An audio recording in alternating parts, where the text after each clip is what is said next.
It was a quiet Tuesday afternoon on Baker's Road.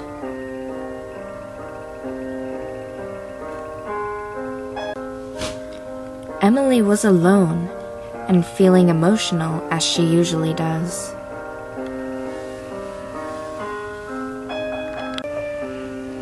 Nothing ever happened the way Emily wanted it to.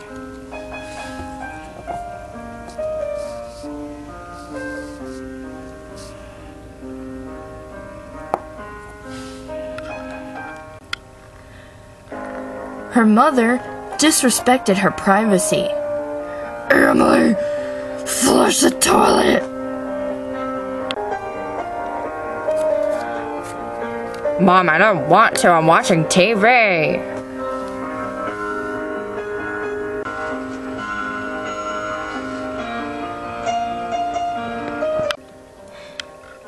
And all the skater boys thought she was a human toad.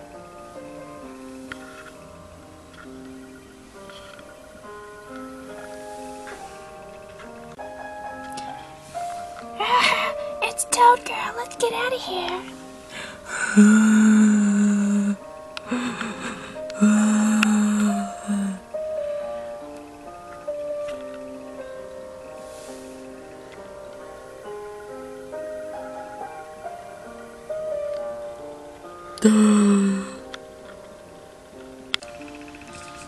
Emily ran back home. She stayed inside by herself instead of going back out there to make any friends. She stayed home by herself and cooked delicious treats that she could eat whenever she wanted.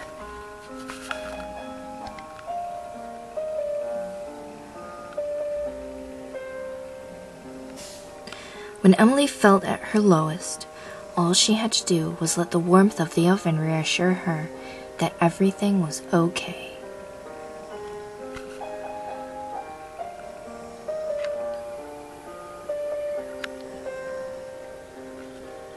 "Everything's gonna be okay, Emily." Really?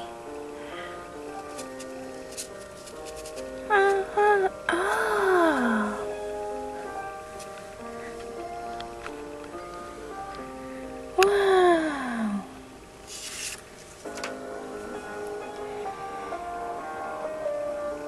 And when the oven was done baking the cookies to life, they would talk to her and tell her about their short lives in the oven and how the next chapter for them began in her stomach.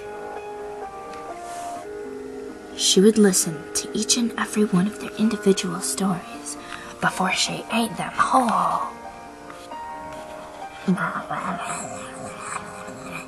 They were the only friends she had.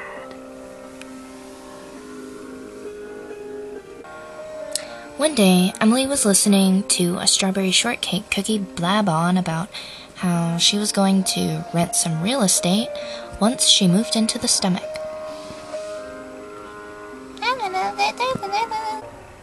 All of a sudden, they heard a loud clap of lightning outside.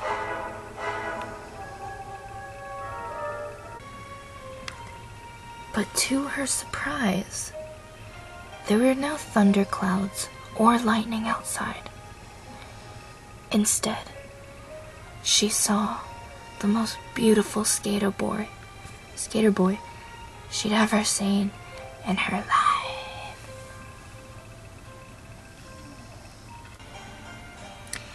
The loud sound was not a lightning bolt, but his powerful landing of each trick he did on the board.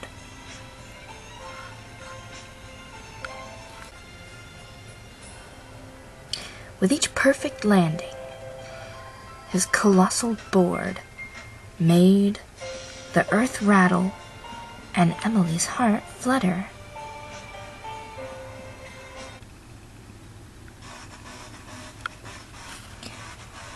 She stood in the kitchen window silently watching him for hours and hours. She watched as his hair glistened in the sun and beads of his sweat exploded off his body with every glorious jump kick.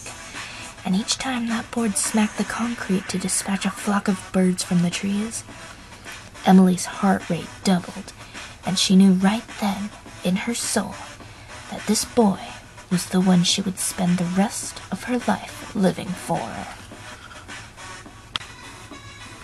She could not help her sudden rush of emotions for this boy. She had to speak to him before it was too late. Emily ran outside as fast as her lumpy body would take her. She slammed the kitchen door shut so hard that the gust of air it created started a whirlwind.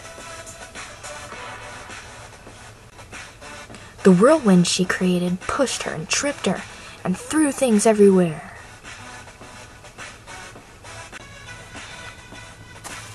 And it was getting closer to her beloved skater boy. He stood in sheer confusion as he watched this behemoth of a human being beat up by this whirlwind. He was petrified.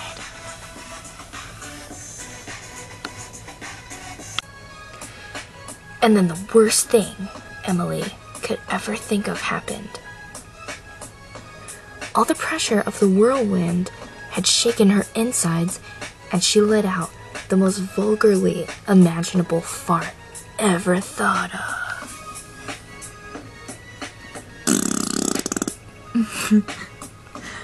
It was so horrid. It was so horrid that the whirlwind couldn't handle it, and it chunked the fart right at the skater boy's head.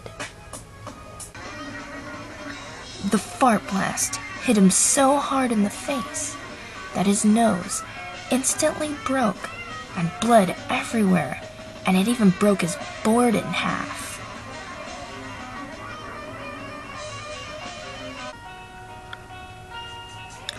Once the whirlwind got what it wanted out of Emily, it disappeared into the sky, leaving the boy broken and unconscious on the sidewalk. As for Emily, she was so humiliated that she ran back to the kitchen, where she remained in solitude for the rest of her life.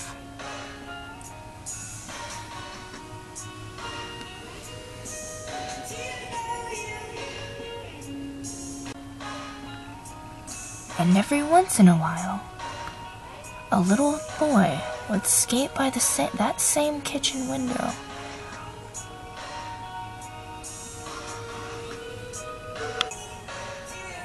Only to return to his friends in hysteria, swearing to God that a toad lady was watching him.